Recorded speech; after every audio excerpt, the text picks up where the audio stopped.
এবং আমি যদি বলি হাত তোলেন, হিন্দু ধর্মের কারা কারা এসেছেন, কত শত কত হাজার যে হাত উঠবে, আপনি অবাক হয়ে যাবেন। আমি চাচ্ছি না হাত উঠাতে।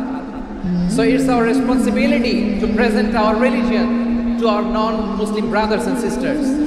আমাদের অমুসলিম ভাই বোনদের কাছে ইসলামের সৌন্দর্য তুলে ধরা এটা আমাদের দায়িত্ব। We all are the ambassador of Islam. আমরা প্রত্যেকে দায়িত্বশীল, আমরা প্রত্যেকে এক একজন ইসলামের অ্যাম্বাসেডর। আলহামদুলিল্লাহ বলেন। সো আমরা যেন ইসলামের বিউটিটাকে তুলে ধরতে পারি এবং এই যে সম্প্রীতি এটাকে যেন আমরা অটুট রাখতে পারি। আদতে আদতে বাংলাদেশের ইতিহাস বলে আমাদের দেশে কোনো দাঙ্গা নাই, আছে? আমরা ভাই ভাই, আওয়াজ করে বলুন তো আমরা কি ভাই ভাই। কিন্তু কিছু দুষ্ট লোক আছে, তারা আমাদের সম্পর্কের মধ্যে ফাটল ধরাতে চায়, মাঝে মাঝে ঝগড়া লাগাতে চায়। দেখবেন পত্রপত্রিকা দেখা যায় বিভিন্ন ধর্মীয় উপাসনালয়গুলোতে হামলা চালানো হয়। এগুলো রাজনৈতিক উদ্দেশ্য প্রণোদিত, এগুলোর সাথে ইসলামের কোনো সম্পর্ক নাই। এই জন্য এই দুর্বৃত্তদের ব্যাপারে আমাদের সাবধান থাকতে হবে, আমরা সংঘবদ্ধ থাকবো। এই যে আমাদের পিসফুল কোএক্সিস্টেন্স, শান্তিপূর্ণ সহাবস্থান। যেদিন হিন্দুদের পূজা অনুষ্ঠান, আমরা ওই দিন তাফসির মাহফিল করি না, ঠিক কিনা বলেন? যেদিন আমাদের তাফসিরুল কোরআনের প্রোগ্রাম, ওই দিন আমাদের হিন্দু ভাইরা ডিস্টার্ব করে না। সুবহানাল্লাহ।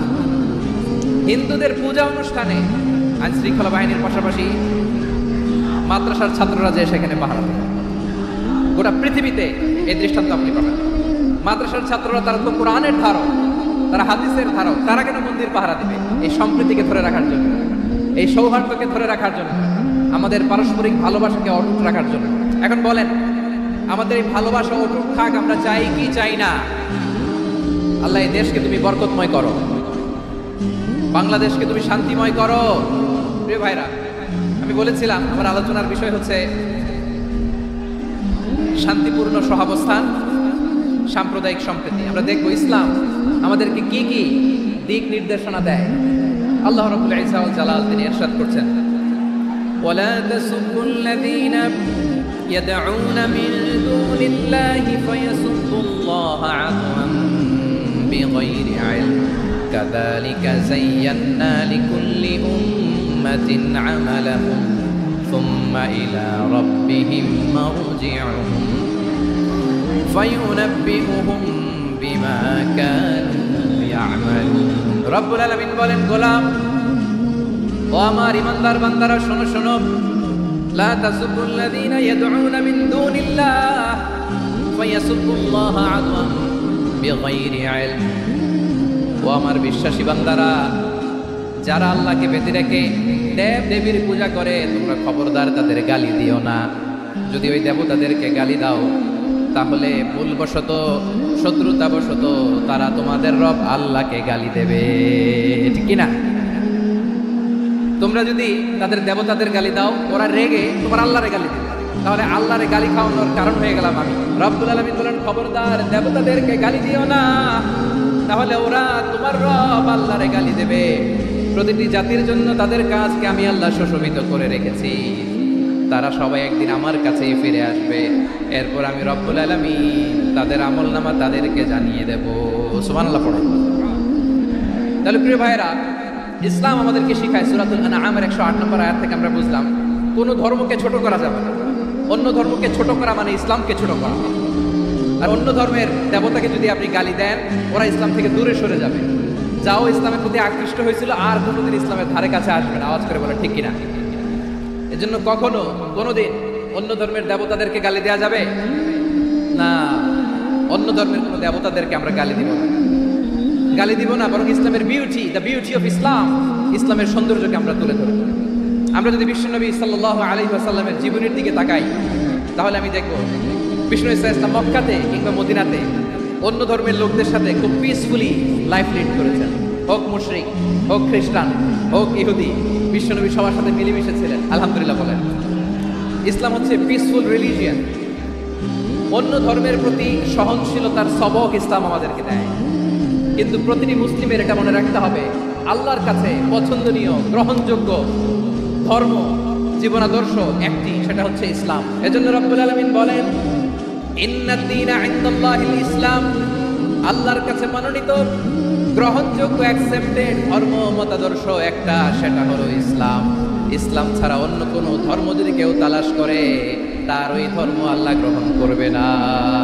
ومن يبتغي غير الإسلام دينا فلن يقبل منه وهو في الآخرة من الخاسرين.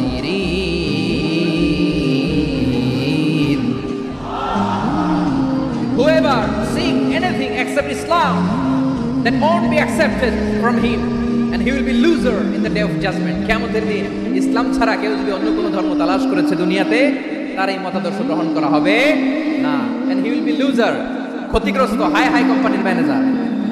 ওর আমও শেষ, সালাও শেষ। প্রত্যেক নামাজ শেষে আমরা আল্লাহরে বলি, আল্লাহ রাদিতু বিল্লাহি রাব্বান ওয়া বিল ইসলামি দীনা ওয়া বি মুহাম্মাদিন নাবিয়্যান ওয়া রাসূলা। ও আল্লাহ, তোমারে রব হিসেবে পেয়ে আমরা খুশি। ও আল্লাহ, ইসলামকে ধর্ম হিসেবে পেয়ে আমরা খুশি। বিশ্বনবীকে আমাদের রাসূল পেয়ে আমরা খুশি। ইসলাম ছাড়া অন্য কোনো ধর্ম আমরা গ্রহণ করব না। আল্লাহর কাছে অ্যাকসেপ্টেড রিলিজিয়ান একটা, সেটা ইসলাম। তো বিশ্বনবী সাল্লাল্লাহু আলাইহি ওয়াসাল্লাম মক্কাতে কিংবা মদিনাতে খুব পিসফুলি এক্সিস্ট করেছেন, যে কোনো ধর্মের সাথে মিলেমিশে চলেছেন। তার প্রমাণ আমরা যদি রাসূল সাল্লাল্লাহু আলাইহি ওয়াসাল্লামের বায়োগ্রাফির দিকে তাকাই, তাহলে দেখব তিনি মুশরিকদের সাথে পিস ট্রিটি করেছেন, শান্তি চুক্তি, পিস ট্রিটি, পিস এগ্রিমেন্ট। আপনারা হুদাইবিয়ার সন্ধির নাম শুনেছেন? 6ষ্ঠ হিজরিতে বিশ্বনবী সাল্লাল্লাহু আলাইহি ওয়াসাল্লাম মুশরিকদের সাথে এই ট্রিটি করেছেন, চুক্তি। আমরা তো মুসলমান বসতে পারি না, আমরা দুই মুসলিম ভাই একসাথে বসে চা খেতে পারি না, গল্প করতে পারি না। বিশ্বনবী সাল্লাল্লাহু আলাইহি ওয়াসাল্লাম মুশরিকদের সাথে ট্রিটি করেছেন, হুদাইবিয়ার সন্ধি। এই সন্ধির আগে মক্কা থেকে কেউ মদিনায় যেতে পারে না, মদিনা থেকে কেউ মক্কায় যেতে পারে না। কিন্তু এই সন্ধির পরে ট্রাফিক স্বাভাবিক হয়ে গেল। মক্কার লোকেরা মদিনায় আসতে পারে, মদিনার লোকেরা মক্কায় আসতে পারে। এটাকে বলে সুলহে Hudaybiyyah, the peace agreement of Hudaybiyyah, শান্তি চুক্তি। আমরা পৃথিবীতে এখন অনেক শান্তি চুক্তির নাম শুনি, এগুলো সব the piece treaty of Hudaibiya থেকে কপি করা। আল্লাহু আকবার। মক্কার পার্ট গেল, পিস এগ্রিমেন্ট করলেন, শান্তি চুক্তি। বিষ্ণু ইসলাম মদিনায় যেয়ে কি করলেন? মদিনায় যে বিষ্ণু ইসলাম মদিনা চার্টার করলেন, মদিনা সনদ, সাহিফাতুল মদিনা, এটার বলে মদিনা চার্টার। যে ওয়েস্টে, ইউরোপে, আমেরিকাতে তারা অনেক চার্টার করে, সব চার্টার মদিনা চার্টার থেকে কপি করা। আওয়াজ করে পড়েন সুবহানাল্লাহ। বিষ্ণু ইসলাম মদিনায় গেলেন, মদিনাতে মুসলিম, মুশরিক, ইয়াহুদি, এই 3 ধর্মের লোক মিলে সব স্টেক হোল্ডার যারা আছে সবাইকে নিয়ে বিষ্ণু ইসলাম মদিনা চার্টার করলেন, মদিনা সনদ। পড়েন সুবহানাল্লাহ। শুধু তাই নয়, মক্কাতে বিশ্বনবী পিস এগ্রিমেন্ট করলেন, শান্তি চুক্তি মুশরিকদের সাথে। মদিনাতে যে বিশ্বনবী মদিনা চার্টার করলেন, মদিনা সনদ করলেন ইহুদিদের সাথে। আবার মদিনাতে বিশ্বনবী ইহুদিদের সাথে পিস ডায়ালগ করলেন, ইন্টারফেথ ডায়ালগ করলেন, আন্তধর্মীয় সংলাপ করলেন, যে সংলাপের মূল ভিত্তি ছিল তাওহীদ। বিশ্বনবী ইহুদিদেরকে ডাকলেন, আহ্বান করলেন, বলিয়া আহলাল কিতাবি তাআলাউ ইলা কালিমাতিন সাওয়াইন বাইনানা ওয়া বাইনাকুম আল্লা না'বুদা ইল্লাল্লাহ ওয়া লা নুশরিকা বিহি শাইআন ওয়া লা ইয়াত্তাখিযা বা'দুনা বা'দান আরবাবান মিন দুনিল্লাহ ফাইন তাওয়াল্লাউ ফাকুলু আশহাদু বিআন্না মুসলিমুন। বিশ্বনবী মদিনার ইহুদিদের ডেকে বললেন, ও ইহুদিরা, শোনো শোনো, আসো এমন একটা আদর্শের প্রশ্নে আমরা একত্রিত হই, যে আদর্শের প্রচার তোমাদের নবীরাও করেছে, আমিও করি, যে আদর্শের কথা তোমাদের পবিত্র ধর্মগ্রন্থগুলোতে আছে, আমার কোরআনেও আছে। সেটা হলো তাওহীদ। আমরা এক আল্লাহ ছাড়া কারো ইবাদত করব না, আল্লাহর সাথে কাউরে শরীক করব না, আল্লাহ ছাড়া কাউরে রব মানব না। পড়েন সুবহানাল্লাহ। তাহলে আমার প্রিয় লালমনিরহাটের ভাইরা, মদিনাতে যেয়ে তিনি মদিনা চার্টার করলেন, মদিনা সনদ, পিস ডায়ালগ করলেন, শান্তির সংলাপ, ইন্টারফেথ ডায়ালগ করলেন, আন্তধর্মীয় সংলাপ, যার ভিত্তি ছিল তাওহীদ। তাহলে অন্য ধর্মের প্রতি সব সময় ইসলাম সহনশীল, টলারেন্স। যদি আপনি দেখতে চান ইসলামের নবী বিশ্বনবীর দিকে তাকান, ঠিক কিনা বলেন? আমরা তো সংখ্যালঘুদের রাইটস প্রোটেক্ট করার জন্য কত আইন বানাই, কত বৈঠক করি, কত সংবাদ সম্মেলন করি। বিষ্ণু সাল্লাল্লাহু আলাইহি ওয়াসাল্লাম সংখ্যালঘুদের রাইটসের ব্যাপারে, অধিকারের ব্যাপারে যে কথা বলেছেন, শুনলে আপনি অবাক হয়ে যাবেন।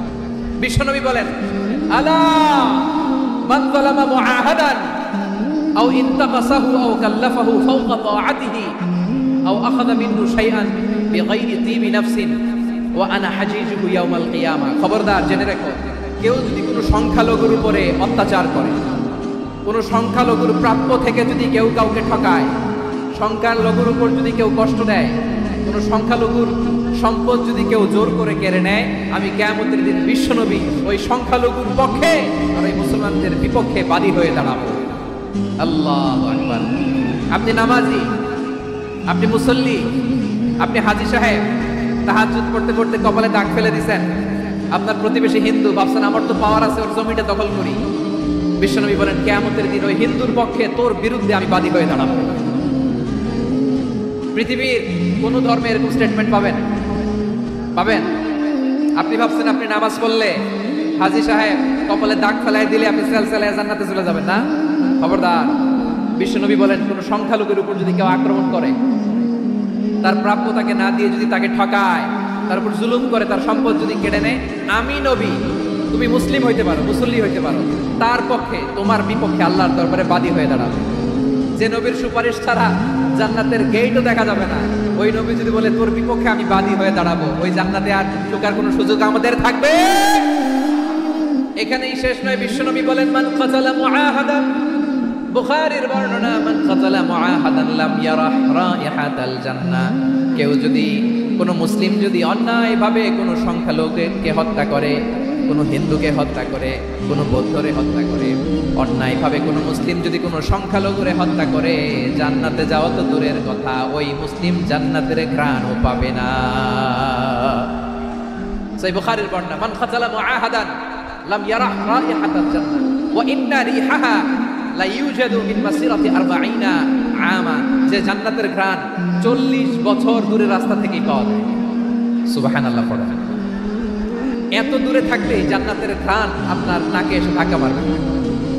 বিশ্বনবী বলেন যে ব্যক্তি কোনো সংখ্যালঘুকে হত্যা করে জান্নাতে তো ঢুকতে পারবেই না, জান্নাতের ঘ্রাণও তার নাকে লাগবে না। পড়েন নাউযু বিল্লাহ। তাহলে সংখ্যালঘুদের ব্যাপারে ইসলামে অধিকার দেয়া আছে না নাই? এখানেই শেষ না। বিশ্বনবী সাল্লাল্লাহু আলাইহি ওয়াসাল্লাম আপনার অমুসলিম প্রতিবেশীর সাথে ভালো আচরণ করতে বলেছে। আমাদের হয় না এটা মুসলিম পাড়া, ওটা বৌদ্ধ পাড়া, হয় না? অনেক সময় হয় না এটা আমাদের মুসলিম পাড়া, ওইটা হিন্দু পাড়া, এরকম আছে না নাই? হিন্দু যদি আপনার প্রতিবেশী হয় কি করবেন? ওরা কষ্ট দিবেন নাকি? কেন? ও তো হিন্দু, ও তো আমার আল্লাহরে ডাকে না, ওরা কষ্ট দিলে যায় যাবে না? খবরদার। বিষ্ণু ইসা ইসলাম বলেন মান কানা ইউমিনু বিল্লাহ ওয়াল ইয়াউমিল আখির ফালিউকরিম জারাহ। যে আল্লাহ বিশ্বাস করে আর আখিরাতে বিশ্বাস করে সেজন্য প্রতিবেশীর সাথে ভালো আচরণ করে। সুবহানাল্লাহ। কলিজা জুড়ায় যায় না আমার নবীর কথাগুলো শুনলে? যে আল্লাহ বিশ্বাস করে, যে আখিরাতে বিশ্বাস করে সেজন্য প্রতিবেশীর সাথে ভালো আচরণ করে। এখানে বলছে মুসলিম প্রতিবেশী বলছে, নামাজি প্রতিবেশী বলছে, আল্লাহ প্রতিবেশী বলছে না। প্রতিবেশী আস্তিক হোক নাস্তিক হোক, প্রতিবেশী মুমিন হোক মুশরিক হোক, প্রতিবেশী হইলেই তার সাথে ভালো আচরণের দরকার আছে না নাই? বিষ্ণু ইসা ইসলাম ওনার ইহুদি প্রতিবেশীর বাসায় যেতেন। কোন প্রতিবেশী? ইহুদি। এক ইহুদি কিশোর বিষ্ণু ইসা ইসলামের খেদমত করতে, ইহুদি ছেলে আমার নবীর খেদমত করতো, তারা ছিল নবীর প্রতিবেশী। তো অনেকদিন হয় ইহুদি ছেলেটা আসে না। বিষ্ণুনবী খোঁজ দিলেন ঘটনা কি, একটা ইহুদি ছেলে না আমার খেদমতে আসতো, ছেলেটা কই? খোঁজ নিয়ে জানলেন ছেলেটা অসুস্থ। বিষ্ণু ইসা ইসলাম ওই ইহুদির বাড়িতে চলে গেলেন ওই ছেলেটাকে দেখা করার জন্য, ভিজিট করার জন্য। সুবহানাল্লাহ পড়বেন না? গেলেন, যে দেখে ইহুদি ছেলেটা মুমূর্ষ, যায় ভাব, বিছানায় পড়ে আছে, তার বাবা দাঁড়ানো। বিশ্বনবী তার মাথার পাশে বসলেন, মাথায় হাত বুলিয়ে দিলেন আর ছেলেটাকে বললেন আসলিম, হে ইহুদি ছেলে আসলিম, ইসলাম ধর্ম গ্রহণ করো। তো ছোট্ট ছেলে ভাবে আমরা ইহুদি, এখন ইসলাম ধর্ম গ্রহণ করলে আব্বা যদি বকা দেয়, ফানাযারা ইলা ওয়াজহি আবি, ছেলেটা তার বাবার চেহারার দিকে তাকালো, দেখি আব্বা কি করে। আব্বা যদি বলে তাহলে ইসলাম ধর্ম গ্রহণ। ইহুদি ছেলেটা তার বাবার দিকে যখন তাকালো, ওর বাবা বলে আতি আবুল কাসিম, আবুল কাসিম যা বলে তাই করো। আবুল কাসিম হচ্ছে বিষ্ণু ইসলামের একটা কুনিয়া, উপনাম। আমার রাসূলের বড় ছেলের নাম ছিল কাসেম। যেমন দেখবেন আমাদের এলাকায় কারো ছেলের বড় ছেলের নাম যদি হয় আব্দুল্লাহ, এরা আব্দুল্লাহর বাপ বলে ডাকে। কারো বড় মেয়ের নাম যদি হয় ফাতেমা, এরা কি ডাকে? ফাতেমার বাপ বলে না? তো বিষ্ণু ইসলামের বড় ছেলের নাম ছিল কাসেম। ইহুদি বাবা বলল, আতি আবুল কাসেম, আবুল কাসেম যা বলে তাই শোনো, মানে মোহাম্মদ যা বলে তাই শোনো। এই কথা শুনে ছেলে সাহস পেয়েছে, ছেলে আবার পড়তে আরম্ভ করলো, আশহাদু আল্লাহ ইলাহা ইল্লাল্লাহ ওয়া আশহাদু আন্না মুহাম্মাদার রাসূলুল্লাহ, পড়েন আল্লাহু আকবার। বিশ্বনবীর আহ্বান শুনে ওই আহ্বানে সাড়া দিয়ে ইহুদি ছেলে শাহাদা পড়ে মুসলমান হয়ে গেল। তার হৃদয়টারে ঈমানের নূর দিয়ে আলোকিত করে দিল কে? প্রিয় ভাইরা, এবার রাসূল সাল্লাল্লাহু আলাইহি ওয়াসাল্লাম বের হয়ে আসলেন ঘর থেকে আর বললেন, আলহামদুলিল্লাহিল্লাযী আনকাযাহু মিনান নার। প্রশংসা সে আল্লাহর, যে আল্লাহ জাহান্নামে চলে যাচ্ছিল প্রায় এমন একটা লোককে মুহূর্তের মধ্যে কালেমায়ে শাহাদাতের বদৌলতে জান্নাতি বানায় দিলেন। আওয়াজ করে পড়েন সুবহানাল্লাহ। এই হাদিস থেকে আমরা কি শিখলাম? What is the moral of the story? এক নম্বর স্টোরি হলো, প্রতিবেশী ইহুদি হোক হিন্দু হোক, যাবেন, সুসম্পর্ক রাখবেন, উপহার দিবেন, বিপদে পাশে দাঁড়াবেন। তাইলেই তো আপনাদের প্রতি, মুসলমানদের প্রতি তারা আকৃষ্ট হবে, ঠিক কিনা বলেন? আপনি যদি হিন্দুদের সাথে, বৌদ্ধদের সাথে নাই মিশেন, নাস্তিকের কাছে নাই যান, তো ইসলামের সৌন্দর্যটা ওরা বুঝবে কেমনি? আমার অনেক হিন্দু পরিচিত ভাই আছে, তারা আমাদের ইফতারের প্রোগ্রামে এসে একসাথে ইফতারি করে। অনেক মদখোর আমার সাথে বসে একসাথে ডিনার করে, হাফ প্যান্ট পরা, গলায় স্বর্ণের চেইন, হাতে স্বর্ণের ব্রেসলেট, আইসা আমার সাথে ডিনার করছে, আছে এরকম। গাঁজাখোর, আমি বলে আসো, welcome, welcome to my dinner, আসো বসো। বসলেই তো আমি ওর ডিএনএ, চিন্তার ডিএনএ চেঞ্জ করে দেওয়ার সুযোগ পাবো, চিল্লায় বলো ঠিক কিনা? আসতে হবে আমার কাছে। The door of Islam is open 24/7। সব সময় আমাদের ইসলামের দরজা আমার অমুসলিম ভাইদের জন্য খোলা আছে না নাই? এই হাদিস থেকে দুইটা শিক্ষা। এক নম্বর শিক্ষা, প্রতিবেশী মুসলিম হোক অমুসলিম হোক, যান, অসুস্থ হইলে একটু আপেল নিয়ে যান, আঙ্গুর নিয়ে যান, কমলা নিয়ে যান, তাদের সাথে ভালো আচরণ করেন। ইসলামের বিউটি দেখে, সৌন্দর্য দেখে অবাক হবে, নসিব ভালো হলে কোনোদিন কালিমা পড়ে মুসলমান হয়ে যাবে। তাহলে অমুসলিমের সাথে ভালো সম্পর্ক। বিশ্বনবী ইহুদির বাড়িতে গেলেন, ইহুদির বাড়ি, আর আমার মুসলমান ভাই আমার কাফের বলে, এরকম আছে না নাই? মুসলিমরা দেখতে পারে না, সহ্য করতে পারে। বিশ্বনবী সাল্লাল্লাহু আলাইহি ওয়াসাল্লাম ইহুদির বাড়িতে গেলেন, এটা একটা শিক্ষা। দুই নম্বর শিক্ষা হলো, বিশ্বনবী সাল্লাল্লাহু আলাইহি ওয়াসাল্লামের খাদেম ছিল ইহুদি, এতদিন খেদমত করলো, একদিনও বিশ্বনবী ওর কালিমার দাওয়াত দেয় নাই। কারণ কি? বিশ্বনবী একটা ভালো সময়ের অপেক্ষা করতেছিলেন, প্রপার টাইমিং। দাঈর কাজ হচ্ছে দাঈ ইলাল্লাহ, সে হচ্ছে সুযোগ সন্ধানী। দাঈ সুযোগ খোঁজে, কখন দাওয়া দিলে ব্যাটে বলে হবে, ঝোপ বোঝে কোপ মারে, ঠিক কিনা বলেন? বিষ্ণু ইসলাম ভালো সময়ের অপেক্ষা করতেছিলেন, দেখি ভালো সময় আসুক আসুক আসুক আসুক। আস্তে আস্তে এমন সময় আসছে, ছেলে এবার মুমূর্ষ, অসুস্থ ব্যক্তির হৃদয় অত্যন্ত নরম থাকে। হসপিটালে যখন কেউ যায় তার হৃদয়টা বড্ড নরম থাকে, মৃত্যুর ভয়ে তার অন্তরটা নরম থাকে, ঠিক কিনা বলেন? এই প্রপার টাইমিং এর অপেক্ষা করতেছিলেন। যখনই টাইমিং পেয়েছেন, দাওয়াত দিলেন, পড়ো লা ইলাহা ইল্লাল্লাহ, সুবহানাল্লাহ পড়েন সবাই। তাহলে ইসলাম অমুসলিম প্রতিবেশীর সাথে ভালো আচরণ করতে বলে। ইসলাম অমুসলিম মাতা পিতার সাথে ভালো আচরণ করতে বলে। মাতা পিতা যদি অমুসলিম হয়, তারা ফেলে দিতে পারবেন? অনেক হিন্দু ছেলে আমাদের হাতে শাহাদা পড়ে মুসলিম হয়, কিন্তু ওর মা মুসলমান হয় নাই, বাবাও হয় নাই, এরকম আছে না নাই? তো ও হয়েছে মুসলিম, মা বাপ হিন্দু, এখন মা বাপ কি বাদ? হ্যাঁ, মা বাপ বাদ দেওয়া যাবে? যেই মা আপনারা 9 মাস 8 মাস পেটে ধারণ করলো, আপনার মায়ের নার ছেঁড়া ধন আপনি মারে বাদ দিতে পারবেন? যে মায়ের বুকের তাজা দুধ খেয়ে আপনি আজকে বাড়ন্ত তাজা তরতাজা, ওই মারে বাদ দেওয়া যাবে? মায়ের এক ধারে দুধের দাম, কাটিয়া গায়ের চাম, পাপোশ বানাইলে ঋণের শোধ হবে না, এমন দরদি ভাবে কেউ হবে না আমার মা।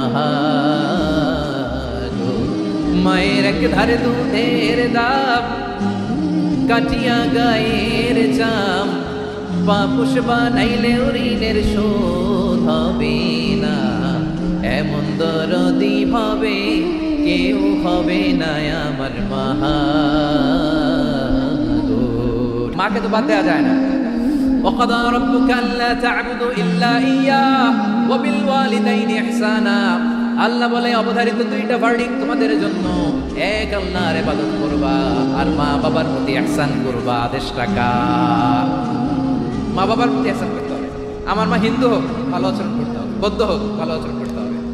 আমার যে সমস্ত হিন্দু ভাইয়েরা মুসলিম হয়েছে, তোমাদের মা বাবা এখনো মুসলমান হয় নাই, তাদের সাথে ভালো আচরণ করতে হবে। আপনাদের খেদমত নিজে করতে হবে অথবা খেদমতের ব্যবস্থা করাই দিতে হবে। মান্থলি যে খরচ লাগে এটা দিতে হবে। আরে তুমি এখন মুসলিম, তোমার মা বাবা হিন্দু, এখনই তো সুযোগ ইসলামের সৌন্দর্য দেখানো।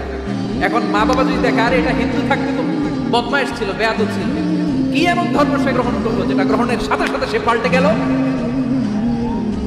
নসিব ভালো হইলে তারাও কালিমা পড়ে মুসলমান হয়ে যাবে। বিষ্ণু ইসা ইসলামের স্ত্রীর নাম ছিল আয়েশা রাদিয়াল্লাহু তাআলা আনহা, আবু বকর রাদিয়াল্লাহু তাআলা আনহুর মেয়ে।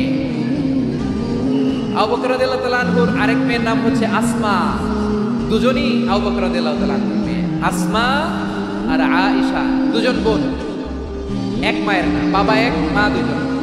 আয়েশা রাদিয়াল্লাহু তাআলা আনহার মায়ের নাম উম্মে রুমান, আর আসমা রাদিয়াল্লাহু তাআলা আনহার মায়ের নাম কুতাইলা বিনত আব্দুল উজ্জা। আবু বকর রাদিয়াল্লাহু তাআলা আনহু 4টা বিয়ে করেছিলেন। তো একই ঘটনা ঘটেছে এই ফ্যামিলিতে। আসমা ইসলাম ধর্ম গ্রহণ করে মুসলিমা, কিন্তু তার মা কুতাইলা মুশরিকা। তার মানে মেয়ে মুসলিম, মা অমুসলিম, ভেজাল আছে না নাই? কিন্তু কুতাইলা আর ধৈর্য ধারণ করতে পারে না। নার ছেড়া ধন, কলিজার টুকরা ধন, কলিজার টুকরা সন্তান আসমারে দেখতে বড্ড মন চায়। সাইয়েদনা আসমা রাদিয়াল্লাহু তাআলা আনহা মক্কা থেকে হিজরত করে মদিনায় চলে গেলেন। হুদাইবিয়ার পর যখন মক্কা মদিনার ট্রাফিক স্বাভাবিক হলো, মক্কার লোক মদিনায় যায়, মদিনার লোক মক্কায় আসে। কুতাইলা কলিজার টুকরা সন্তান আসমারে দেখার জন্য কিছু উপহার নিয়ে বিশাল মরু পথ পাড়ি দিয়ে মক্কা থেকে মদিনায় যায়। সুবহানাল্লাহ বলেন। এখন মা আসছে মেয়ের সাথে দেখা করতে, মেয়ে তো আর দেখা দেয় না। মেয়ে ভাবছে আমার মা তো মুশরিকা, অপবিত্রা, তার সাথে কি দেখা দেয়া যাবে? বিশ্বনবীর দরবারে চলে গেলেন। কি সৌভাগ্যবান ছিল তারা, মাসলা জানার দরকার হলেই নবীর দরবারে চলে যেত। ঘরে বউয়ের সাথে ঝগড়া হলে নবীর দরবারে চলে যেত। অনেক সাহাবী বলে আমার পেটে ক্ষুধা লাগলো আমি নবীর কাছে চলে যেতাম, কারণ নবীর চেহারার দিকে তাকালেই আমার পেটের ক্ষুধা মিটে যেত। সাইয়েদনা আসমা রাদিয়াল্লাহু তাআলা আনহা বিশ্বনবীর কাছে চলে গেলেন, যে বললেন ইয়া রাসূলুল্লাহ ইয়া হাবিবাল্লাহ ইন্না উম্মি কাদিমাতুন ইলাইয়া ওয়া হিয়া রাগিবা। আমার মা মক্কা থেকে অনেক দূর মরুর পথ পাড়ি দিয়ে উপহার সামগ্রী নিয়ে মদিনায় আমার সাথে দেখা করতে এসেছে গো নবী। আমার জানতে বড্ড ইচ্ছে হয় আমি আমার মুশরিকা দেখা করতে পারবো কিনা। আফা আসিলুহা, আগে যেমনি আমি আমার মায়ের সাথে ভালো আচরণ করতাম, যেমনি আমি আমার মায়ের সাথে সদাচরণ করতাম গো নবী, এখন আমি মুসলিমা, মা মুশরিকা, এখনো কি আগের মতো সদাচরণ করতে পারবো নাকি? বিশ্বনবী বললেন নাম সিলিহা, হ্যাঁ রে আসমা, অবশ্যই অবশ্যই, আগে ঠিক যেমন তুমি তোমার মায়ের সাথে ভালো আচরণ করতে, এখনো তেমনি আগের মতো ভালো আচরণ করবা। কি ইসলাম আমরা পেয়েছি! কত ব্রড মাইন্ডেড আমাদের ইসলাম, কত ওপেন মাইন্ডেড ইসলাম, কত ওপেন আপ করতে পারে, চিন্তা করতে পারেন। বিষ্ণু বললেন হ্যাঁ অবশ্যই, নাম সুলিহা, আগে যেমনি ভালো আচরণ করছো আসমা, এখন ওইরকমই করো, পারলে আরো বাড়ায়। তাহলে আমার যে হিন্দু ভাইয়েরা, হিন্দু বোনেরা, ইমানের দৌলতে আপনি ধন্য হয়েছেন, আপনার আম্মা আব্বা এখন মুসলমান হয় নাই, তাদের জন্য দোয়া করেন আল্লাহ যেন তাদেরকেও ইমানের দৌলত দান করে। এখন বলেন ইসলাম কি ন্যারো মাইন্ডেড রিলিজিয়ান না ব্রড মাইন্ডেড? কতটা ব্রড মাইন্ডেড দেখেন। বিশ্বনবী সাল্লাল্লাহু আলাইহি সাল্লাম অমুসলিমরা যদি নবীকে উপহার দিত, ওই উপহারও বিশ্বনবী গ্রহণ করতেন। সুবহানাল্লাহ পড়েন। আপনার অমুসলিম বন্ধু যদি উপহার দেয় সেটাও আপনি নিতে পারবেন, যেটা নেওয়া যায়। কিন্তু আপনার বন্ধু যদি আপনার মদের বোতল দেয়, নিতে পারবেন না? হালাল যে কোনো জিনিস নিতে পারবেন। বিশ্বনবী সাল্লাল্লাহু আলাইহি ওয়াসাল্লাম অমুসলিমদের দেয়া হাদিয়া গ্রহণ করতেন। কেমন নবী ছিলেন! আমার নবীরে চিনে নেন, আমার নবীর অ্যাটিটিউড জেনে নেন। বিশ্বনবী সাল্লাল্লাহু আলাইহি ওয়াসাল্লাম যখন কোনো জনপদে যেতেন, 3টা অপশন নিয়ে যেতেন। 1 নম্বর অপশন আসলিম তাসলাম। নতুন এলাকায় গেলে বলতেন আসলিম তাসলাম, ইসলাম ধর্ম গ্রহণ করো, শান্তিতে থাকবা, আমার ভাই হয়ে যাও, আমরা ভাই ভাই, ইসলাম মানো, আমরা ভাই ভাই। যদি বলে না ইসলাম মানো না, ওকে, অপশন নাম্বার 2, মুসলিম হওয়ার দরকার নাই, লা ইকরাহা ফিদ্দিন, ইসলামে কোনো বাড়াবাড়ি নাই। খ্রিস্টান আছো থাকো, বৌদ্ধ আছো থাকো, ইহুদি থাকতে চাও থাকো, কিন্তু আমরা যেহেতু রিজিওনাল সুপার পাওয়ার, আমাদের আন্ডারে থাকো, ট্যাক্স দিয়া থাকো, এটার বলে জিজিয়া। আলেম যারা আছেন বুঝবেন এটার আরবিতে কি বলে, জিজিয়া। You pay us the tax, we will give you the security. তোমরা ট্যাক্স দিবা, আমরা সিকিউরিটি দিব, আমাদের আওতায় থাকবা, কেউ তোমাদেরকে আক্রমণ করতে পারবে না, আমরা নিরাপত্তা দিব। সুবহানাল্লাহ বলেন। ট্যাক্স দাও, আমরা সিকিউরিটি দিব না, এটাও মানি না। বিষ্ণু বলেন তাহলে তলোয়ার আমাদের আর তোমাদের মাঝে ফায়সালা করবে। মুসলিমও হবা না, ট্যাক্স দিবা, নিরাপত্তা দিব, আমাদের আমরা সুপার পাওয়ার, আমাদের আন্ডারে থাকবে এটাও না, তাহলে তোমাদেরকে তো আমরা বিশ্বাস করতে পারি না। কখন না কখন বিশ্বাসঘাতকতা করো, কার সাথে মিলে হাত মিলাও, তলোয়ার আমাদের মাঝে ফয়সালা করবে। তখন তিনি জেহাদের সশস্ত্র সংগ্রামের ঘোষণা দিতেন। সুবহানাল্লাহ পড়েন। দেখেন পশ্চিমারা জেহাদকে এইভাবে চিত্রায়িত করে না। ওরা জেহাদ বলতে বোঝায় তলোয়ার, হাত কাটো, গলা কাটো না। জেহাদ সশস্ত্র সংগ্রাম 3 নম্বরে। অধিকাংশ ক্ষেত্রেই বিশ্বনবীর সুন্দর আচরণ দেখে, আরে আমার নবীর যে নুরানি চেহারা, অনেকে তো কেবল সিরেফ চেহারাটা দেখেই কালিমা পড়ে মুসলমান হয়ে গিয়েছে। যারা মুসলিম হয় নাই তারা তাদের ইসলামী বলবৎ ছিল, ট্যাক্স দিয়ে ইসলামের আন্ডারে ছিল। যারা এটাও মানে নাই ওইটাও মানে নাই, তাদের বিরুদ্ধে জেহাদ। বিষ্ণু ঈসা ইসলাম 7ম হিজরিতে যখন খায়বার বিজয়ের পরে ইসলাম রিজিওনাল সুপার পাওয়ার হিসেবে আত্মপ্রকাশ করলো, বিশ্বনবী চিঠি লিখলেন অন্যান্য সুপার পাওয়ারের কাছে। রাষ্ট্রীয় চিঠি লেখে এক রাষ্ট্রপ্রধান আরেক রাষ্ট্রপ্রধানের কাছে। এই যে 24-এর ছাত্র নাগরিক অভ্যুত্থানে, এই অভ্যুত্থান যখন শুরু হয়, আমি তখন সাউথ আফ্রিকাতে একটা স্ট্যাটাস দিয়েছিলাম, গোটা নয় গোটা দেশ সংস্কার করা লাগবে। আমাদের ইউনাইটেড আরব আমিরাতের বাংলাদেশি ভাইরা তারা সেখানে রাস্তায় নেমে এসেছিল, জানেন। ওইখানে ডেমনস্ট্রেশন করা যায় না, সেখানকার সরকার তাদেরকে যাবজ্জীবন দিয়েছিল। তখন আমাদের এই যে প্রধান উপদেষ্টা ডক্টর মোহাম্মদ ইউনূস সরাসরি G2G বলে, G2G, government to government, G2G, উনি চিঠি লিখলেন যে তাদেরকে, ইউর হাইনেস, হে সম্মানিত আমির, আপনি আমার এই চিঠির কারণে আমার সম্মানে এই 53 জন বাংলাদেশিকে মাফ করে দেন। এই চিঠির বদৌলতে বেকসুর খালাস পেয়ে গিয়েছিল আমাদের ভাইরা, জানেন না এই ঘটনা আপনারা? তাহলে গভর্নমেন্ট টু গভর্নমেন্ট চিঠি দেওয়া হয়। 7ম হিজরিতে বিষ্ণু ঈসা ইসলাম সব সুপার পাওয়ারের কাছে চিঠি দিলেন, রোমান সম্রাটের কাছে, পারস্য অধিপতির কাছে, মিশরের অধিপতির কাছে, সবার কাছে চিঠি লিখলেন। চিঠির ভাষা ছিল এরকম, মিন মুহাম্মাদিন রাসূলিল্লাহ ইলা মুকাওকিস আযীমিল কিবর, মুহাম্মদ রাসূলুল্লাহর পক্ষ থেকে মিশরের বাদশার কাছে, আসলিম তাসলাম, ইসলাম মানে শান্তিতে থাকবা, সালামুন আলা মান ইত্তাবাআল হুদা, শান্তি তার জন্য যে হেদায়েতের অনুসরণ করে। সুবহানাল্লাহ পড়েন। তো এই চিঠি অনেকে ভালোভাবে রিসিভ করেছে, অনেকে এই চিঠি পাওয়ার পরে নবীর কাছে আবার ইন রিটার্ন উপহার পাঠিয়েছে। মিশরের বাদশা মুকাওকিস তিনি বিশ্বনবীকে বিশাল এক উপহারের ডালি পাঠিয়েছেন। মিশরের বাদশা মুকাওকিস ছিলেন ধর্মে খ্রিস্টান। কি উপহার দিয়েছিল আমার নবীকে? 1000 স্বর্ণ। 2টা খ্রিস্টান দাসী, একজনের নাম মারিয়া বিনতে শামউন আল কিবতিয়া, আরেকজনের নাম সিরিন বিনতে শামউন আল কিবতিয়া। একজন খ্রিস্টান দাস 20 থান কাপড় জামা বানানোর জন্য, আমরা নবী যেন সেলাই করে জামা বানাতে পারে এজন্য 20 থান কাপড়। এরপরে একটা গাধা যেটার নাম ছিল রুফাই, আর একটা খচ্চর, এটার নাম ছিল দুলদুল। খচ্চর চিনেন? গাধা আর ঘোড়ার ক্রসিং এ যে প্রাণীটা দুনিয়াতে আসে সেটাকে খচ্চর বলে। তো এই যে সুপার পাওয়ার খ্রিস্টান বাদশার কাছে নবী চিঠি লিখলেন, ওই খ্রিস্টান বাদশা আমার নবীকে উপহার দিল। বিশ্বনবী এই উপহারগুলো সানন্দে গ্রহণ করেছেন। তাহলে অমুসলিম কেউ যদি আপনাকে উপহার দেয়, হালাল উপহার বলে আপনি গ্রহণ করতে পারবেন। অনুরূপভাবে পারস্যের বাদশা, রোম সম্রাট বিশ্বনবীকে উপহার পাঠিয়েছেন। আমার নবী সবগুলো উপহার, গিফট গ্রহণ করেছেন। আম্মাজান আয়েশার কাছে মাসালা জানতে চায় মেয়েরা, হে আম্মাজান, অগ্নি উপাসকেরা তাদের ঈদের দিন নওরোজের সময় আমাদেরকে পাখি দেয়, নেওয়া যাবে? উনি বললেন, ওরা জবাই করে দিলে নেওয়া যাবে না, কিন্তু ওরা যদি ফল মূল এরকম খাবার দেয় এগুলো নেওয়া যাবে। তার মানে অমুসলিমদের দেয়া উপহার এটা গ্রহণ করা যায়। শুধু তাই নয়, বিষ্ণু ঈসা ইসলাম অমুসলিমদের সাথে আর্থিক লেনদেনও করেছেন, ফিনান্সিয়াল ডিলিং করেছেন। অমুসলিমদের সাথে প্রয়োজনে আপনি ফিনান্সিয়াল ডিলিং করতে পারবেন। আমরা প্রায় দেখি বাজারের মিষ্টির দোকানগুলো আমার হিন্দু ভাইদের, তারপরে যে বারবার শখ চুল কাটে যে নাপিত, অধিকাংশ নাপিতের দোকানে কারা? আমার হিন্দু ভাইরা। আপনি চুল কাটতে পারবেন কিনা? পারবেন। তার দোকান থেকে দই মিষ্টি কিনতে পারবেন কিনা? হ্যাঁ, আমার মুসলিম ভাইয়ের দোকান থাকলে ওইটার আমি বেশি প্রায়োরিটি দিই, ঠিক কিনা?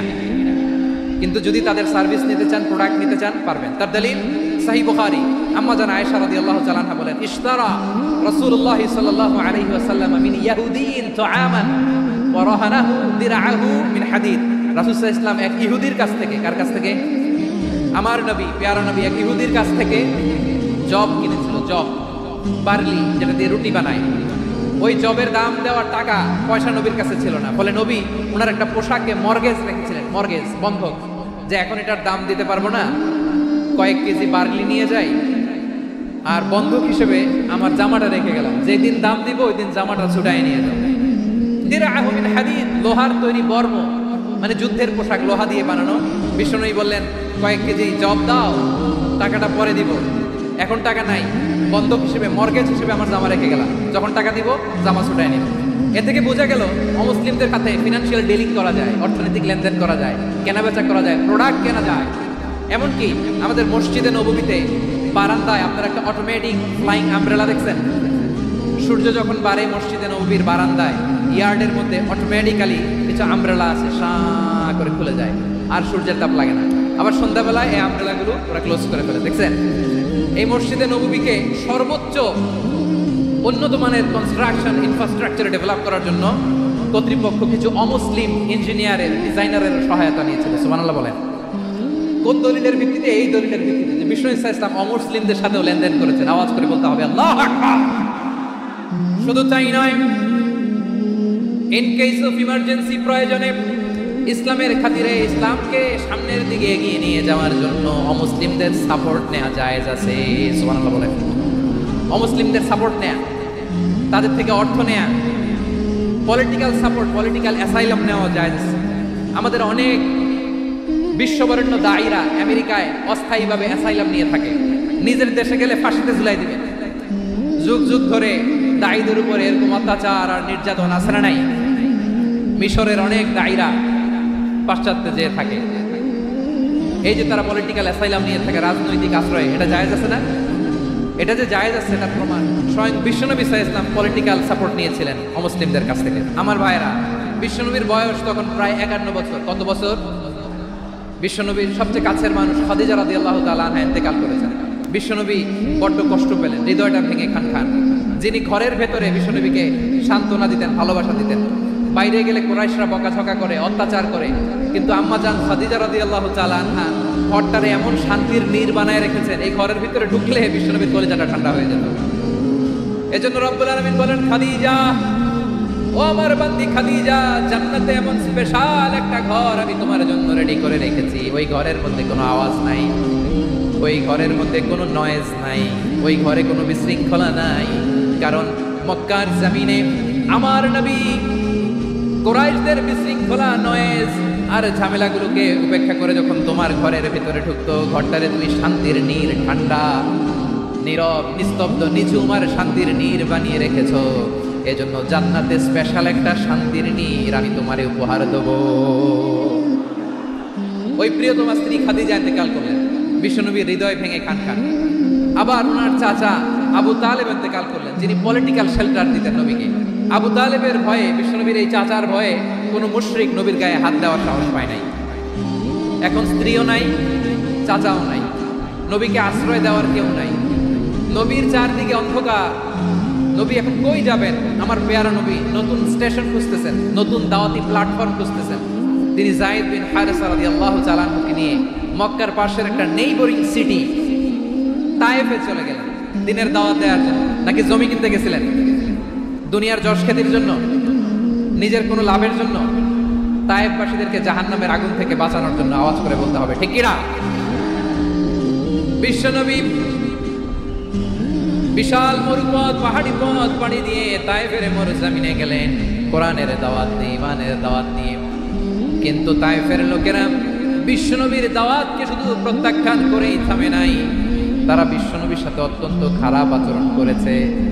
বিশ্বনবীকে শারীরিকভাবে হেনস্থা করেছে, আমার নবীকে শারীরিকভাবে অত্যাচার করেছে, আমার পেয়ারা নবীর গায়ে পাথর মেরেছে, বিশ্বনবীর গা বেয়ে ঝরঝর করে রক্ত ঝরেছে, নবী জামিনের মধ্যে লুটিয়ে পড়েছেন, আবার মেরেছে, আবার নবী হাঁটতে শুরু করলেন, পেছন থেকে আবার মেরেছে, আবার নবী রক্তাক্ত হয়ে জামিনের মধ্যে লুটিয়ে পড়লেন, আবার মেরেছে।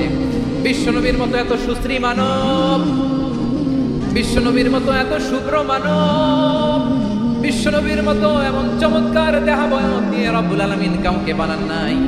এরকম চমৎকার মানুষটাকে তারা তায়েফের ওই জমিনে রক্তাক্ত করেছে। বিশ্বনবী দুনিয়ার কোনো স্বার্থের জন্য সেখানে যান নাই, নিজের কোনো লাভের জন্য, প্রাপ্তির জন্য যান নাই, তায়েফবাসীদের জাহান্নামের আগুন থেকে বাঁচাতে গিয়েছেন। খেয়ে না খেয়ে দিনী প্রচারের কাজে নিজেকে দিয়েছ বিলিয়ে, তায়েফের কাফিরেরা চিনল না সে আলো, দুষ্ট ছেলেদের পিছু দিল পাথরের আঘাতে ক্ষত বিক্ষত হয়ে সারা শরীর থেকে রক্ত ঝরে।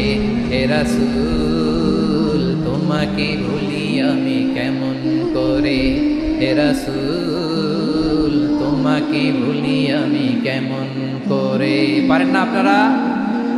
ধরুন আমার সাথে। হাজার ব্যথা বেদনার পরে ফিরে আসুনি তুমি আপন ঘরে, দিনের আলো তুমি ছড়িয়ে দিতে চলে গেলে মদিনায় মক্কা ছেড়ে। হে রাসূল তোমাকে ভুলি আমি কেমন করে, হে রাসূল তোমাকে ভুলি আমি কেমন করে। প্রিয় ভাইরা, তাইফের ছেলেরা নবীকে রক্তাক্ত করল। আমার নবী কই যাবে? কই যাবে? মক্কায় জায়গা নাই, তাইফের জায়গা নাই। তাইফ থেকে ভারাক্রান্ত মন নিয়ে আমার নবী মক্কায় ফিরে আসলেন। বিশ্বনবী মক্কায় ঢুকতে পারেন না। মক্কার মরুভূমির দিকে তাকিয়ে, উপত্যকার দিকে তাকিয়ে বিশ্বনবী ধাঁধা করে কাঁদেন, ঝরঝর করে। নবীর চেহারা মুবারক থেকে চোখের পানিগুলো বেয়ে বেয়ে পড়ে। আমার জন্মস্থান, আমার শৈশব, কৈশোর, যৌবন কেটেছে এই মক্কায়। আমার এলাকায় আমি ঢুকতে পারি না। বিশ্বনবী মক্কার অনতি দূরে দাঁড়িয়ে জায়েদকে পাঠালেন, জায়েদ যাও দেখো কেউ আমাকে সাপোর্ট করার মতো আছে কিনা, যাও অমুকের কাছে যাও।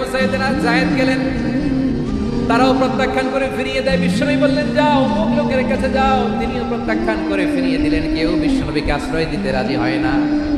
নিজ জন্মভূমিতে বিতাড়িত বিশ্বনবী সর্বশেষ বিশ্বনবী বললেন যাও মুতঈম ইবনে আদির ঘরে যাও। মুতঈম ইবনে আদি মুশরিক, তার কাছে যাও। গেলেন, মুতঈম ইবনে আদি রাজি হয়ে গেল।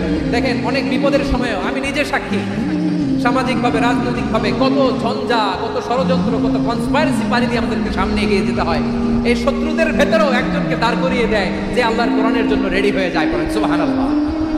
মুতঈম ইবনে আদি, আল্লাহ তার মনকে নরম করে দিলেন। মুতঈম বলে মুহাম্মদ আমি তোমাকে আশ্রয় দিব। তার দুই ছেলেকে পাঠালেন, যাও খোলা তলোয়ার নিয়ে, স্কট দিয়ে, গার্ড অফ অনার দিয়ে মোহাম্মদকে মক্কায় ঢুকাও আর বলো আমি আমান দেব। আমান কি দিব? আমান মানে সিকিউরিটি, নিরাপত্তা। সিকিউরিটি ছাড়া, আমান দেওয়া ছাড়া কেউ থাকতে পারতো না মক্কায়। দুই ছেলে বিষ্ণু ইসা ইসলামকে নিয়ে আসলো। নবী কাবার চারদিকে তাওয়াফ করলেন, নামাজ পড়লেন। আবু জাহেল, উতবা, শাইবা, ওয়ালিদ ইবনে মুগীরা সবাই দেখে, কেউ কিছু করতে পারে না। কারণ মুতঈম ইবনে আদি ঘোষণা দিয়েছেন আমি মুহাম্মদকে আমান দিয়েছি, মুহাম্মদের গায়ে যেন কেউ স্পর্শ না করে। আওয়াজ করে পড়েন সুবহানাল্লাহ। নবীর এই বিপদকালে মুহূর্তে মুতঈমের হৃদয়টারে নরম করে দিল কে? এই মুতঈম কি মুসলিম ছিল না মুশরিক? তাহলে মুশরিকের কাছ থেকে নবী পলিটিক্যাল অ্যাসাইলাম, আধুনিক রাষ্ট্রবিজ্ঞানের ভাষায় পলিটিক্যাল অ্যাসাইলাম যেটাকে বলে, রাজনৈতিক আশ্রয়। ওনার আমান বা নিরাপত্তার এই ঘোষণায় তিনি মক্কায় ঢুকলেন। যতদিন নিরাপত্তা ছিল ছিলেন। মুতঈম যখন মারা গেল বিষ্ণু ইসলাম হিজরত করে মদিনায় চলে গেলেন। সুবহানাল্লাহ। কিন্তু মুতঈম যে বিশ্বনবীর উপকার করছে এটা বিশ্বনবী বলে নাই। আমাদের অনেকে আছে উপকার করার পরে আর খেয়াল থাকে না, এরকম আছে না নাই? আমার নবী বলে নাই। বদরের প্রান্তরে 70 জন কাফেরকে যখন বন্দী করে বিশ্বনবীর সামনে হাঁটু গেড়ে দাঁড় করানো হলো, বসানো হলো, 70 জন কাফের। কয়জন? বিশ্বনবী তাদের দিকে তাকিয়ে বললেন, সহিহ বুখারীর বর্ণনা, লাউ কানাল মুতঈম ইবনে আদি হাইয়ান সুম্মা কাল্লামানি হাউলাঈ নাতনা লা তারাকতুহুম লাহু। বদরের প্রান্তরে 70 জন বন্দী কাফিরের দিকে তাকিয়ে আমার নবী বললেন, আজকে মুতঈম ইবনে আদি যদি বেঁচে থাকতো আর তোমাদের 70 জনের ব্যাপারে যদি মুতঈম এক বাক্যে একটা সুপারিশ করতো, তার সম্মানে আজকে তোদের সবাই আমি মাফ করে দিতাম। বিশ্বনবী মুতঈমের এই সাহায্যের কথা বলে নাই। 70 জন মুশরিক হাঁটু গেড়ে বসা, নবী চাইলে এখনই এক্সিকিউশন অর্ডার দিতে পারে। তিনি বললেন আজকে যদি মুতঈম বেঁচে থাকতো আর মুতঈম যদি তোদের জন্য সুপারিশ করতে, এই আবর্জনাগুলোর ব্যাপারে সুপারিশ করতে, আমি মুহূর্তেই তোদেরকে এমনি মাফ করে দিতাম। শুধু তাই নয়, যাকে যে সম্মান দেয়ার আমার নবী দিতেন, হোক আস্তিক হোক নাস্তিক, হোক মুসলিম হোক অমুসলিম। রোমান সম্রাটের কাছে বিশ্বনবী যখন চিঠি লিখলেন মিন মুহাম্মদ রাসূলিল্লাহ ইলা হিরাকলা আযীমির রোম। মুহাম্মদের পক্ষ থেকে হিরাক্লিয়াসের কাছে, যিনি হচ্ছেন আযীমির রোম, এটা নবী নিজ থেকে বানায় লিখছেন অতিরিক্ত সম্মান দিয়ে। কোন রাষ্ট্রপ্রধান যখন আসে তাদেরকে আমরা কি বলি জানেন? তার নামের শেষে HE এটা লিখতে হয়। H.E. মানে হিজ এক্সেলেন্সি। কি লেখে? His Excellency. অথবা ইউর হাইনেস, ইউর ম্যাজেস্টি। দেখেন বিশ্বনবী সাল্লাল্লাহু আলাইহি ওয়াসাল্লাম সব নবীদেরও নবী, তিনি একজন মুশরিক খ্রিস্টান সম্রাট, রোমান সম্রাটের কাছে চিঠি লিখতে যায়, লিখতেছে ইলা হিরাকলা আযীমির রোম, হিরাক্লিয়াসের কাছে আমার চিঠি, যিনি রোমের আযীম, হিজ হাইনেস, মানে রোমের অনেক সম্মানিত এক বাহাদুর। আওয়াজ করে বলেন সুবহানাল্লাহ। তার মানে যাকে যে সম্মান দেওয়ার এটা বিশ্বনবী দিতেন। এমনকি যে ইহুদিরা ভালো ছিল এই ইহুদিদেরও প্রশংসা করেছেন বিশ্বনবী মুহাম্মদ রাসূলুল্লাহ সাল্লাল্লাহু আলাইহি ওয়াসাল্লাম। এক ইহুদির প্রশংসা করেছেন বিশ্বনবী। ইহুদি কার? আমি তো আমার ভাইয়ের প্রশংসা করি না, আমি তো এক আলেম আরেক আলেমকে স্পেস দেই না, আমি তো এক দায়ী আরেক দায়ীর সাথে বসতে চাই না। আমার নবী ইহুদির প্রশংসা করে। কার প্রশংসা? ওই ইহুদির নাম ছিল মুখাইরেক, সিরাত গ্রন্থ ঘাটলে পাবেন। তিনি বলেছেন মুখাইরেক খাইরু ইয়াহুদ, Mukhayriq is the best of the Jews, জুইশদের মধ্যে সে সবচেয়ে ভালো। কেন প্রশংসা করলেন তার? এর কারণ মদিনা চার্টারে কথা ছিল সব ধর্মের মুসলিম মুশরিক ইহুদিরা মিলে মদিনাকে রক্ষা করবে। কিন্তু তৃতীয় হিজরিতে যখন উহুদের যুদ্ধ শুরু হলো, সবার কথা ছিল যেই আক্রমণ করে আমরা মদিনাকে বাঁচাবো। কোন শহরকে বাঁচাবো? মদিনাকে। কিন্তু কুরাইশরা যখন অ্যাটাক করলো, ইহুদিরা আর আসে না, ইহুদিরা আর বেরোয় না। বিষ্ণু বললেন, ওহে ইহুদিরা, তোমরা না চুক্তি করলাম আমার সাথে যে মদিনা বাঁচাতে সবাই ঝাঁপিয়ে পড়বো, আসো। একটা ইহুদিও বেরোয় না, কেউ আসে না এসে, একজন ছাড়া, তার নাম মুখাইরেক। তার নাম কি? মুখাইরেক বাহাদুরের মতো ঘোড়সাওয়ার হয়ে বেরিয়ে গেলেন এবং বললেন, গোটা ইহুদি সাম্রাজ্যের একজনও যদি না আসে, আমি মুখাইরেককে কেউ ঘরে আটকে রাখতে পারবে না। বেরিয়ে আসলেন, এসে বললেন, আমি মুহাম্মদের পক্ষে যুদ্ধ করব, আমি মারা গেলে আমার সম্পদ আমার উত্তরাধিকারীরা পাবে না, আমার সম্পদ তোমরা মুহাম্মদকে দিয়ে দিবা। সুবহানাল্লাহ। উহুদের ময়দানে 70 জন মুসলমান শহীদ হলো। এই ইহুদি সেও মুসলমানের পক্ষে যুদ্ধ করে নিহত হলো। মুসলিমদের লাশ যখন নিয়ে আসা হলো, এই মুখাইরিকের লাশ নিয়ে আসা হলো। মুসলিমদের লাশের পাশে মুখাইরিকের লাশ দেখে বিশ্বনবী মুখাইরিকের প্রতি অনেক খুশি হলেন। আর বিশ্বনবী খুশি হয়ে বললেন, মুখাইরিক খায়রু ইয়াহুদ, মুখাইরিক যদিও তুমি ইহুদি, তারপরে তুমি সব ইহুদিদের মধ্যে সেরা ইহুদি। পড়েন সুবহানাল্লাহ।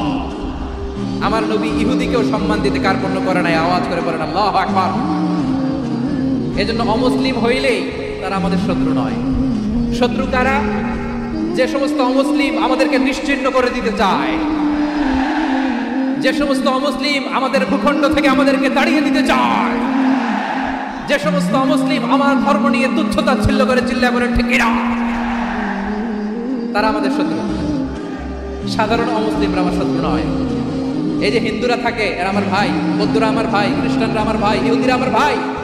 তারা দিনই ভাই নয়, তারা মায়ের পেটের ভাই নয়, তারা মানবিক দিক থেকে ভাই। ও মানুষ, আমিও মানুষ। ইসলাম মানুষকে সম্মান করে। সাধারণ মুসলিম আমাদের শত্রু নয়। আপনি জানেন নিউ ইয়র্কে, আমি তো নিউ ইয়র্কে ছিলাম অনেকদিন, ওখানে ফিলিস্তিনিদের পক্ষে যখন আমরা মিছিল করেছি, অনেক ইহুদি আমাদের সাথে মিছিলে দাঁড়িয়েছে। কারণ ওরাও জানে এই ভূখণ্ড ফিলিস্তিনিদের ভূখণ্ড। আওয়াজ করে বলো লালমনিরহাট ঠিক কিনা? তো তারা কি আমাদের শত্রু? না। অনেক খ্রিস্টান আমাদের সাথে আমাদের স্বার্থ রক্ষায় আমাদের পাশে দাঁড়িয়েছে। খেয়াল রাখবেন, হিন্দু আর হিন্দুত্ববাদ এক নয়, ইহুদি ধর্ম আর জায়নিজম এক নয়। এই যে ফিলিস্তিনের ভাইরা, তারা তাদের স্বাধীনতা সংগ্রামের জন্য লড়াই করছে, করে যাচ্ছে, আমরা এটাকে সমর্থন জানাই। চিল্লায় বলো ঠিক কিনা? কাশ্মীরের ভাইরা স্বাধীনতার জন্য সংগ্রাম করছে, আমরা সেই সংগ্রামকে সমর্থন জানাই। যারাই আমাদের ইসলামকে নিশ্চিহ্ন করতে চায়, তাদের বিরুদ্ধে আমাদের সংগ্রাম। ওই সমস্ত দুর্বৃত্তদের সাথে আমাদের কোনো সম্পর্ক নাই। আমরা যদি ঐক্যবদ্ধ থাকতে পারি, ওই দুর্বৃত্তরা চান্স পাবে না। আবু তালেব নবীর চাচা, মুশরিক, মারা গিয়েছে মুশরিক অবস্থায়, কিন্তু আজীবন আমার নবীকে আগলে রেখেছে, আমার নবীকে সাপোর্ট করেছে, ভালোবেসেছে। আবু জাহেল মুশরিক, মারা গিয়েছে মুশরিক হিসেবে, আজীবন আমার নবীর বিরুদ্ধাচারণ করেছে। আবু জাহেলের শক্তি, সামর্থ্য, স্ট্র্যাটেজি, প্ল্যান সব আমার নবীর বিরুদ্ধে ছিল। আবু জাহেলের কারণে একটা দিন শান্তিতে আমার নবী মক্কায় ঘুমাতে পারে নাই। চিল্লায় বলেন ঠিক কিনা? এজন্য রাব্বুল আলামিন বলেন, লা ইয়ানহাকুমুল্লাহু আনিল্লাযীনা লাম ইউকাতিলুকুম ফিদ-দীনি ওয়া লাম ইউখরিজুকুম মিন দিয়ারিকুম আন তাবাররুহুম ওয়া তুকসিতু ইলাইহিম ইন্নাল্লাহা ইউহিব্বুল মুকসিতিন। আল্লাহ বলে, গোলামেরা শোনো শোনো, যে সমস্ত অমুসলিম তোমাদের সাথে ধর্মযুদ্ধে লিপ্ত হয় না, তোমাদের বিরুদ্ধে যে সমস্ত অমুসলিম অস্ত্র ধরে না, যে সমস্ত মুসলিম তোমাদেরকে তোমাদের জন্মস্থান থেকে ভূখণ্ড থেকে তাড়িয়ে দেয় না, তাদের সাথে ভালো আচরণ করতে আমি আল্লাহ নিষেধ করি নাই। তাদের সাথে সদাচরণে কোনো নিষেধাজ্ঞা নাই, বরং তাদের সাথে সদাচরণ করো, এটাই আমি আল্লাহ চাই। তাহলে আমার যে অমুসলিমরা আমাদের সাথে শত্রুতা করে না, তুচ্ছতাচ্ছিল্য করে না, আমাদের ভূমি থেকে আমাদেরকে উচ্ছেদ করতে চায় না, আমাদের বিরুদ্ধে অস্ত্র ধরে না, ওই অমুসলিম ভাইদের সাথে আমাদের কোনো দ্বন্দ্ব আছে? কোনো বিরোধ আছে? বরং আছে ভালোবাসা। বরং আছে কি? এই ভালোবাসা দিয়ে আমরা বিশ্ব জয় করবো। রাজি আছো মুসলমান? আমাদের পুঁজি ভালোবাসা। আমাদের পুঁজি কি? আমার এই পুরো আলোচনা থেকে the religious coexistence, peaceful coexistence, শান্তিপূর্ণ সহাবস্থান, কমিউনাল হারমোনি, এই সাম্প্রদায়িক সম্প্রীতি, এই আলোচনা থেকে কি বুঝলেন? ইসলাম কি ন্যারো মাইন্ডেড না ব্রড মাইন্ডেড? এই ব্রড মাইন্ডেড হৃদয় নিয়ে ভালোবাসা দিয়ে আমরা বিশ্ব জয় করতে চাই। রাজি আছেন? আল্লাহ কবুল করুক। আমরা সবাই পড়ি আমিন। আমার প্রিয় মায়েরা, বোনেরা, আপনাদের জন্য একটা হাদিস বলে শেষ করবো। বিশ্বনবী বলেন, আমার মায়েরা খেয়াল করে শুনুন, বিশ্বনবী আপনাদের উদ্দেশ্য করে বলেন, আল মারআতু ইযা সাল্লাত খামসাহা ওয়া সামাত শাহরাহা হাফিযাত ফুরুজাহা আতাআত বা'লাহা ফালতাদখুল মিন আইয়ি আবওয়াবিল জান্নাতি শাআত। বিশ্বনবী আপনাদেরকে 4টা কাজের কথা বলেছেন, খুব বেশি না, 4টা করলে 8 জান্নাতের দরজা সব খোলা। কোনটা দিয়ে যাবেন? যেটা দিয়ে মনে চায়। 1 নাম্বার 5 ওয়াক্ত নামাজ। আমার বোনেরা জোহরের নামাজ পড়তে পড়তে এটা আসরে নিয়ে যায়, আসর পড়তে পড়তে মাগরিবে নিয়ে যায়, এরকম আসরা নাই? আমার বোনেরা এটা করবেন না। ইন্নাস সালাতা কানাত আলাল মুমিনিনা কিতাবাম মাওকুতা, সময় মতো পড়বেন। সামাত শাহরা, রমাদানের রোজাগুলো রাখবেন। হাফিজাত ফুরুজাহা, যে নারী তার চরিত্রকে হেফাজত করে, তার প্রাইভেট হেফাজত করে, তার লজ্জাস্থান হেফাজত করে। ও মায়েরা, আপনার এই গর্ভ যে কত দামি আপনি জানেন না। আপনার এই গর্ভ থেকে জন্মাবে আগামী সালাহুদ্দিন আল আইয়ুবী। আপনার গর্ভ থেকেই জন্মাবে ইমাম আল মাহদি আল মুনতাদা। আপনার পেট থেকে জন্মাবে আবু সাইদের মতো বীর সৈনিক। আপনার পেট থেকে জন্মাবে মুগ্ধের মতো বীর মুজাহিদ। আপনি জানেন না কে আসবে আপনার পেট থেকে। সময়টাকে কাজে লাগান, ইসলামকে বুঝেন, মানেন, আমাদের ইসলামিক লেকচারগুলো শুনেন, আমরা যে বার্তাগুলো, ইনস্ট্রাকশনগুলো, দিক নির্দেশনাগুলো আপনাদের খেদমতে রাখি, এগুলো মেনে চলুন। আপনিই পারেন আপনার ঘরটাকে জান্নাতের টুকরা বানাতে। একটা family, it's a very big institution and you are the MD, the managing director of this institution. চিল্লায় বলেন ঠিক কিনা? চাইলেই পারেন ঘরটারে জান্নাতের টুকরা বানাতে। 5 ওয়াক্ত সালাত, রমাদানের রোজা, নিজের চরিত্রের হেফাজত, ওয়া আতাআত বা'লাহা, স্বামীর আনুগত্য। এটাতে অনেকে ভুল করে থাকে। হায় রে আমার বোনেরা, স্বামীর আনুগত্যকে এটা নিজের অপমান মনে করবেন না। আপনার স্বামী আপনার সবচেয়ে বড় গার্ডিয়ান, তিনি আপনার সবচেয়ে ভালো চায়। নারী কখনো গার্ডিয়ানশিপের বাইরে থাকতে পারে না। হয় আপনি বাবার গার্ডিয়ানশিপের ভেতরে, বাপ না থাকলে ভাই আপনার গার্ডিয়ান, ভাই না থাকলে চাচা গার্ডিয়ান, বিয়ের পরে আপনার স্বামী আপনার গার্ডিয়ান। শরিয়া সম্মত স্বামীর আদেশগুলো আপনি মেনে চলবেন, কিন্তু শরিয়া বিরুদ্ধ কোনো আদেশ মানতে আপনি বাধ্য নয়।